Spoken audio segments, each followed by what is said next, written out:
ദേഷ്യമായിരുന്നവരോട്. പക്ഷെ അപ്പോൾ അവരിങ്ങനെ പറയുമ്പോൾ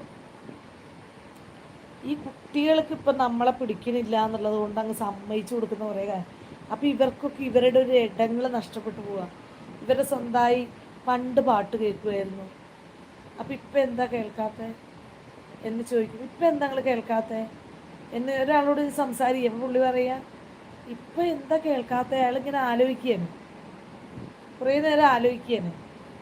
അപ്പോൾ പറഞ്ഞു അത് എപ്പോഴോ അങ്ങനെ ഓഫായിപ്പോയി. മൊബൈൽ കിട്ടിയ ആദ്യ സമയങ്ങളിലൊക്കെ പാട്ട് വെച്ചിരുന്നു, പിന്നെ ഞാൻ വെക്കാണ്ടായിപ്പോയി. അപ്പം ഞാൻ ചോദിച്ചു അതെന്താ ചോദിക്കുമ്പോൾ അവർ പറഞ്ഞു അത് കുട്ടികൾക്കൊന്നും നമ്മുടെ പാട്ട് ഇഷ്ടപ്പെടില്ല, അപ്പോൾ തുടങ്ങി ഇങ്ങനെ ഈ ശോകം പോലെ എന്ന് പറയുമ്പോൾ ഇനി എല്ലാവർക്കും ബുദ്ധിമുട്ടായി.